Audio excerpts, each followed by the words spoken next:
안녕하십니까, 임기술사입니다. 이번 영상에서는 기술사 문제 중 모르는 문제에 대해서 어떻게 답안을 작성할 것인지에 대해 한번 소개해 보겠습니다. 우선 제가 합격했던 130회 시험에 2, 3, 4교시 중에서 유일하게 준비를 못했던 항목이고, 아는 내용을 바탕으로 그냥 임의로 답안을 작성했던 문제가 2교시 4번 문제인 자연적 구성 부재의 종류 그리고 간주하기 위한 조건을 설명하시오 라는 문제였습니다. 그래서 이 문제에서 저는 40점, 즉 13.3점을 받아서 모르는 문제임에도 불구하고 13.3점이라는 괜찮은 점수로 그나마 선방을 했다고 생각합니다. 이 문제가 2, 3, 4교시 문제 중에서 가장 낮은 점수를 받긴 했지만 준비하지 못한 문제였기 때문에 40점이면 괜찮은 점수라고 할 수 있습니다. 우선 2교시 문제를 보면 우선 첫 번째 절연내역 시험 방법은 그 내용을 모르니까 우선 풀 수 없고 2번 풀어야 되고 5번 풀어야 되고 6번 풀어야 됩니다.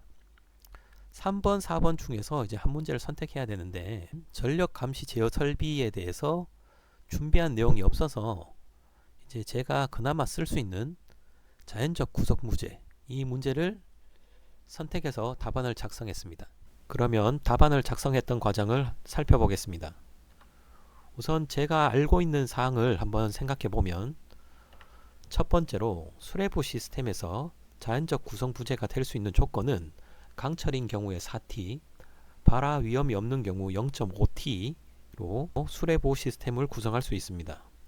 그리고 인하도선 시스템에서 최상부와 최하단부의 전기적 저항이 0.2옴 이하가 돼야 된다는 사항을 알고 있습니다.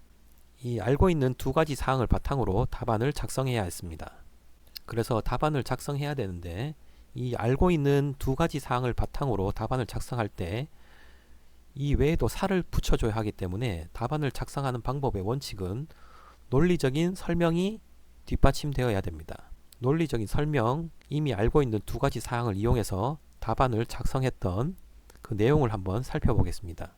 우선 첫 번째로 문제에서 물어본 자연적 구성 부재의 종류를 대제목으로 가지고 옵니다.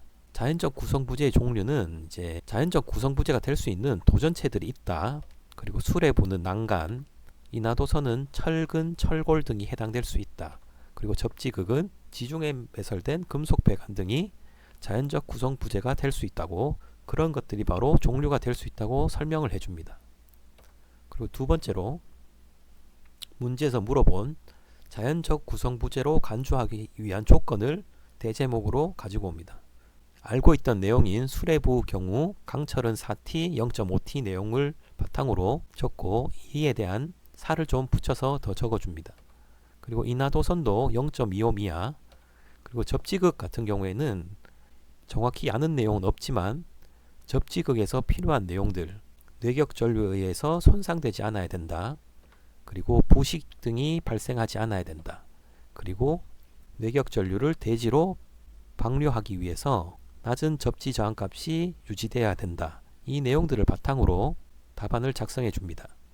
그리고 이렇게 적으면 한 페이지 반 정도를 적었는데 그 내용이 너무 작아서 3번 항목으로 필해 설비의 기능을 적어줬습니다. 수레부 같은 경우에는 낙뢰를 포착하는 게 주 목적이고, 인하도선은 수레부에서 포착된 뇌격전류를 접지극으로 연결해 줍니다. 접지극에서는 이 뇌격전류를 대지로 방출해 줍니다. 이 기능들을 바로 대체할 수 있는 게 자연적 구성 부재가 될 수 있다는 설명을 추가적으로 3번 항목에 적어줍니다. 이렇게 적어보면 문제에서 물어오는 항목에 대답을 했고, 제가 알고 있는 두 가지 사항도 기입을 했고, 기본 지식을 이용해서 답안을 작성하고 논리적인 설명이 되도록 그 내용들을 추가해 줬습니다. 그래서 답안 작성을 할 때 주요 핵심 사항들을 다시 한번 점검해 보면 완전히 모르는 문제는 답안을 작성할 수가 없습니다. 그러니까 꼭 그나마 아는 포인트가 한두 가지 정도 있는 문제를 선택해서 답안을 작성해야 됩니다.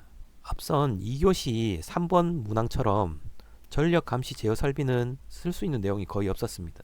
그런 내용은 선택하지 않고 그나마 제가 알고 있는 자연적 구성 부재, 이 내용을 가지고 와서 답안을 작성하는 겁니다. 그리고 기본 지식으로 답안이 작성 가능한지 한번 살펴봅니다.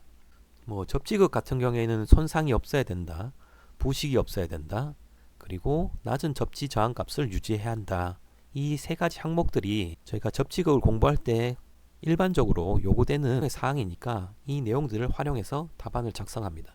그리고 이러한 답안들이 논리적으로 타당성이 있는지, 그리고 꼭 물어보는 항목을 대제목으로 가지고 와서 답안을 작성하게 되면 기본적으로 채점자가 원하는 대답을 적을 수 있는 구성이 됩니다. 이 네 가지 사항을 바탕으로 답안을 작성할 수 있는지 한번 생각해 보고 그 모르는 문제를 선택해서 답안을 작성하시는 게 바람직하다고 할 수 있습니다. 시청해 주셔서 감사합니다.